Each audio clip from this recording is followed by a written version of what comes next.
Hey guys, it's Sheepy, and welcome back to another video. I hope you're having a good day, and I'm really excited because I've been thinking a lot about different people in Team Fortress 2, the positions of what's it like to be a successful Twitch streamer, or what's it even like to be a YouTuber who has thousands and thousands of subscribers, or what's it even like to be a competitive player in TF2 who knows the ins and outs of his favorite class and of other classes. All of the thoughts have been swirling around in my head, and one of the main ones was, what's it like to be a TF2 workshop contributor who has an item that's been added and accepted into the game? I mean, it must be crazy. You get your own self-made copy in a green looking item content, different from unusual, different from a collector's item. So, and it even has an unusual effect of the community sparkle, so it's gotta be awesome. But what's it like? What's the thought process? What's the working process? So I looked at the old war paints that have recently come out, and the particular ones at the Jungle Inferno update, and one of the ones came out particularly as interesting, because the Jazzy War Paint, which is sort of a blue, purple, white color scheme, it's unique because it has sort of a memento from the Vaporwave art style, which I think is what gives its unique credibility of being a really cool war paint. So I wanted to get behind the creativity of this war paint, so I went and asked the creator, named Steve. Steve's the creator of the Jazzy War Paint, which is an assassin grade. I asked him if he could answer some questions, and he was happily able to oblige. And I think you're going to be just amazed and dazzled at the creative juices that flow from this creator. He's really cool. So if you got any work to do or you want to multitask, I'm going to have some music. I'm going to just show a few different screenshots of some of his work while I'm doing the interview. And you're just going to be able to listen to how awesome of a guy he is. Alright, with that being said, his links are in the description below, and let's go for it. So I wanted to say, hey Steve, wanted to interview you on your amazing Jazzy War Paint. I want to get a sense of who you are first though. So who are you, and how did you get into Team Fortress 2? He replied with, I'm the stereotypical gamer. I spend a lot of my time on the computer and hate anything requiring physical activity. I got into TF2 and one of my friends introduced it to me during middle school. What made you decide to create items? What was the drive and motivation?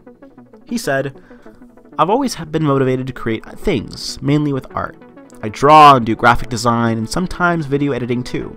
Because I have this innate desire to make things, I feel that the Steam Workshop is a great way to reach a wider demographic of people. I've dabbled in making maps and hats for TF2, but never really got that deep into it either. When I found out that war paints could be submitted to the workshop, I picked it up quickly, mainly because it's a lot easier than making 3D models or maps.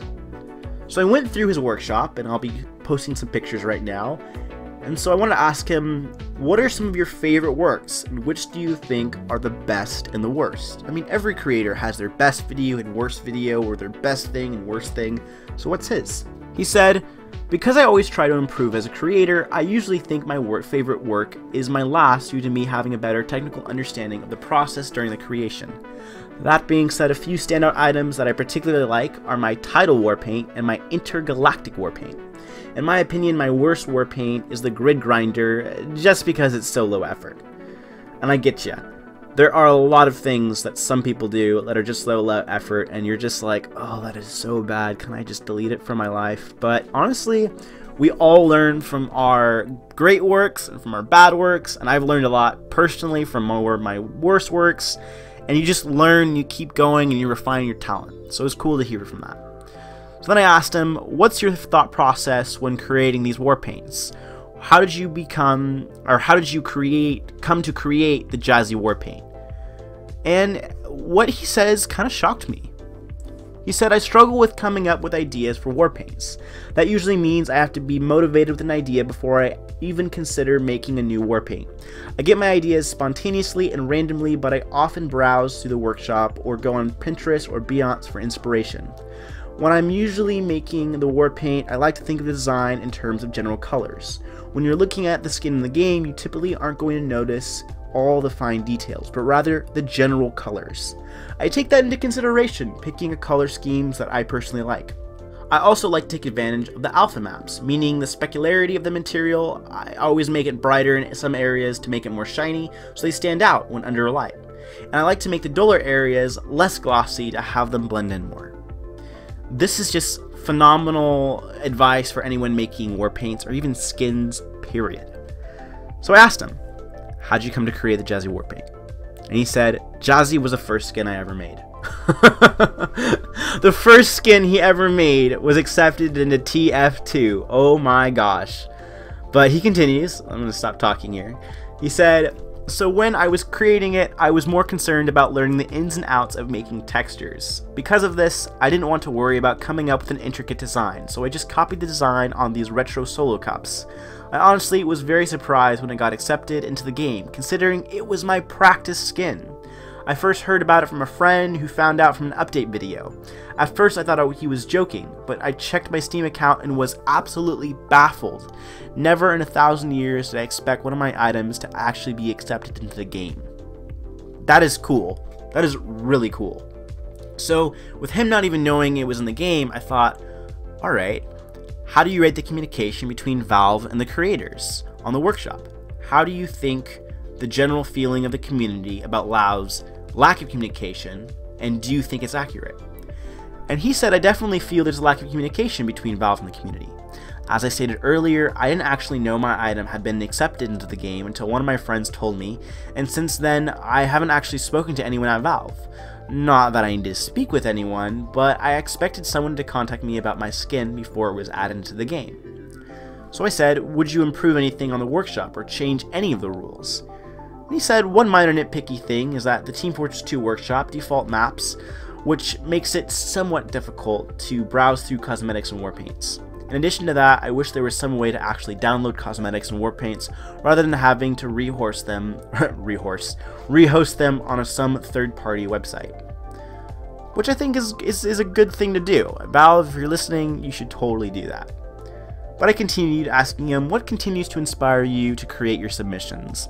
Where do you see yourself in a year with these Team Fortress 2 and these submissions? He said, what really inspires me to keep making skins, and this is just brilliant, I love it, is all the positive feedback I receive on Steam.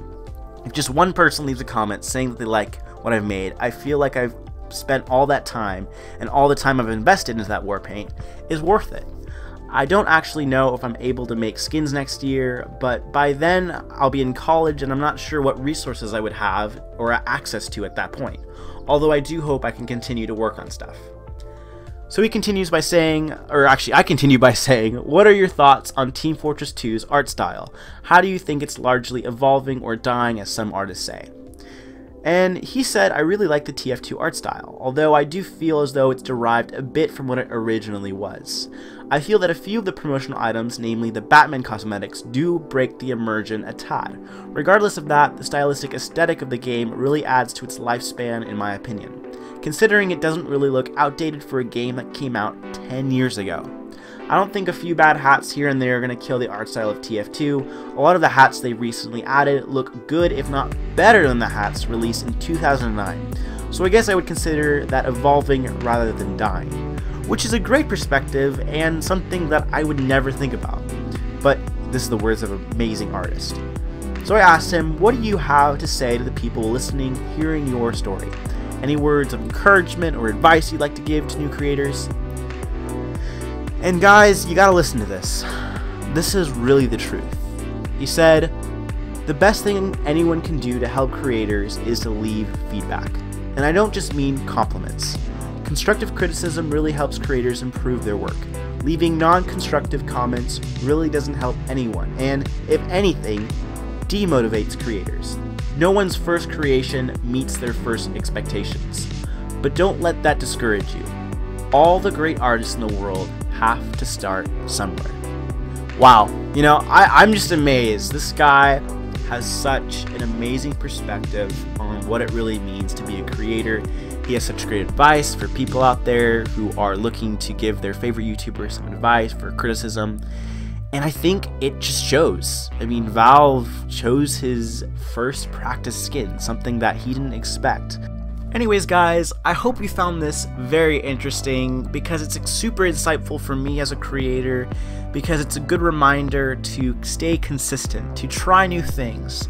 And I think it's a good reminder for anyone out there creating content consistently, because very often we feel like we're in this box where we shouldn't have to do anything new, where we should just do the one thing that we're known for, the one thing that we're good at. And I know a few friends that are kind of in this trap, and so my encouragement to you is try a new style, try a new type of content. You know, maybe some people won't like it initially, but ultimately if it's trademarked by you and they like other things of yours, they should like this. So anyways, I will see you guys very soon. I got tons of more content I'm excited to post. I'm just really happy to be back here, and I love you guys so much. Hope you're having a phenomenal day, and I love your faces, and I will see you guys soon.